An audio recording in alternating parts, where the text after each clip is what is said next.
May I have your attention, please, ladies and gentlemen? We're back at the Brighton Hot Dog Shop in Vanport. Jim equals his lovely bride on the AT&T phone. And on the AT&T Sports Line tonight, it's Mr. Ted Arnaud. He'll be with me tomorrow night at Legacy Studios in East Liverpool. But I have in my hand a copy of the Beaver Allegheny County Times sports section. They do an amazing job every day. One thing I want to give props to before we move forward, I was reading on the smartphone today a story that was done about the property that is the Beaver Valley Mall, and obviously all these transitions that are taking place. The great Audrey Gusky, professor of marketing, just sent out an email talking about the Pittsburgh Mills Mall and their future. We all know that the Beaver Valley Mall, they're going to close on new ownership at the end of the month. Macy's is leaving. A lot of things have transpired. Even Sears has now disappeared from the landscape. Tell me about the person who wrote this article, Mr. Equals. It was one of the most intriguing articles that I've ever read. It was a timeline. And for growing up in Beaver County, you thought I would have known about a lot of this stuff, but I didn't. And it was a real treasure. Who was it? Yeah, that was a great story. He wrote. I think his last name is Snedden. Jeff Snedden. Yes, and yeah, he does a great job. This is a new feature they've done in the last few years, and he does a great job with some of the historical stuff. And the same thing, I noticed the same thing when I read the story about the mall. Just things that I had forgotten about. But that's a really nice feature that we do there in the town. He does a great job with that. Well, now, this is what you call timing, folks. And Mr. Papa, as in Frank, the best cup of coffee in town, son Mark, we appreciate it. But we all like talking business. And we're going to talk sports with Ted in a moment. We got Donald Trump getting ready for his inauguration on Friday, the 45th president. Very pro-business, a lot of things happening. So, Ted, explain to me, sir, about the destination of a mall anywhere in our world today and why sales seem to be dwindling. And that product, we've had one here in Beaver County since 1970, really not just here but across the country, is starting to lose a little bit of its luster. What's happening to the whole idea of mall shopping, Ted? Well, it's an evolution. If you remember, after the Second World War, actually a friend of ours, Edward J. Bartolo, came up with the concept of the climatized mall. And so it took shoppers from the downtown areas and brought them to the suburbs. And so the malls started expanding and growing. And now we're in the later part of that revolution where you have the internet shopping taking on such a big aspect of everybody's lives. And you look at one of the fastest growing companies in the world, Amazon, owned by Jeff Bezos, is really taking over a lot of what the suburban shopping centers did to the downtown shopping areas, the internet is doing to the suburban shopping. Football, the real reason why Ted is here, and of course Jim equals to the Beaver County Times. The Falcons are a 4-point favorite against Green Bay Sunday afternoon, a little after 3 at the Georgia Dome. Do you see it that way?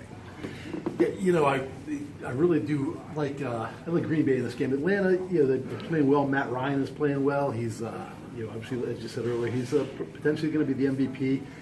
Tremendous year, but there's just something about the way Green Bay is playing right now. I think they're the hottest team in the NFL. Aaron Rodgers obviously showed last week what he's capable of, and I think that even though Atlanta's playing at home, I like Green Bay in the game. All right, 4,944 yards, 69.9% completion percentage, 38-7 touchdown, no interception ratio. What's that mean?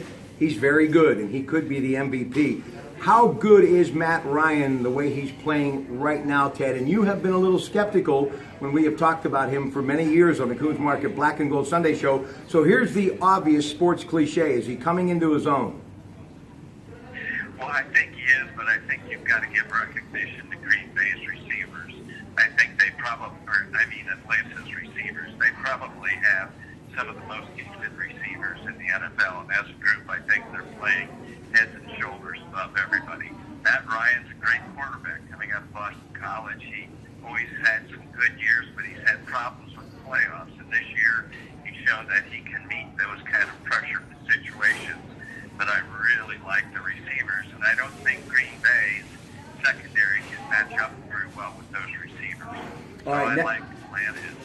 Okay, let's break it down a little bit further. Rodgers, they've won 8 straight. They got the 34-31 win over the Cowboys. He hit tight end Jared Cook with a really beautiful pass to set up the 51-yard field goal by Mason Crosby. And this season, 4,428 yards and 40 touchdowns for Aaron Rodgers. But in that string of 8 games, he's been almost perfect. 21 touchdowns, 1 interception in those 8 games. And Jordy Nelson was out with the ribs. They're hoping that he can get back. Is it a completely different situation with Nelson in the lineup? Does he make that much of a difference, Jimmy? You know, I think he does, but obviously you've seen him. You know, they had to play without him. I think a year ago when he was injured, and Rodgers still put up big numbers. He was out last week. You know, Rodgers had a great game, but obviously you want to have him in your lineup. He's just tremendously talented, and I think he's a difference maker. All right, what about Hyde, safety? 11 tackles, 2 postseason games thus far for Green Bay. We were talking about their defense as far as against Matt Ryan. Can he be a difference maker for the Packers, Ted? Yeah, I think he's going to be key. He's got to step up and have a big game. He had a very good game against Dallas, but Atlanta playing at home in the Georgia Dome is going to be loud. There's no doubt in my mind that Rodgers is a great quarterback. You see that look in his eyes when he's under pressure. It's just you can just feel the intensity.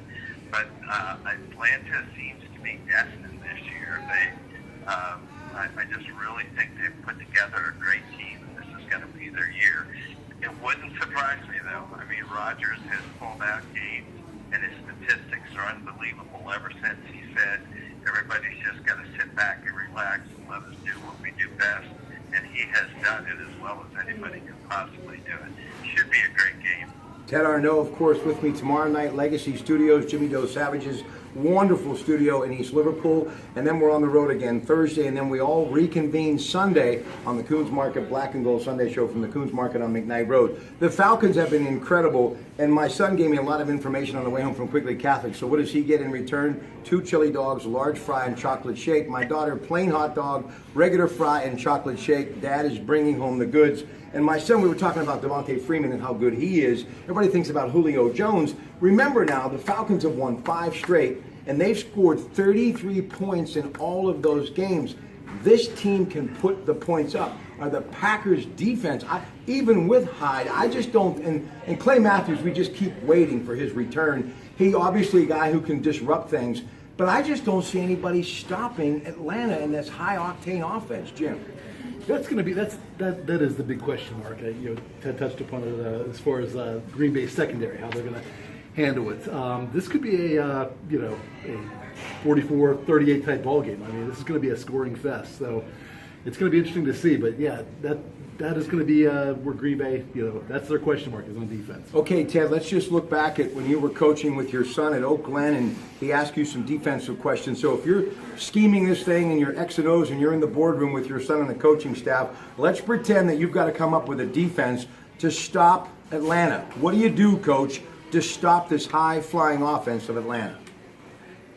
Well, the zone hasn't worked against them. They're too good. They're too big. They can go up and get the ball. It's like having almost like a combination tight end and wide receiver at each one of those positions. But I guess you got to play them rough. You got to disrupt their routes, and you've got to challenge them the whole way. And that's the way I guess I would have to play them. I don't know what choice you have.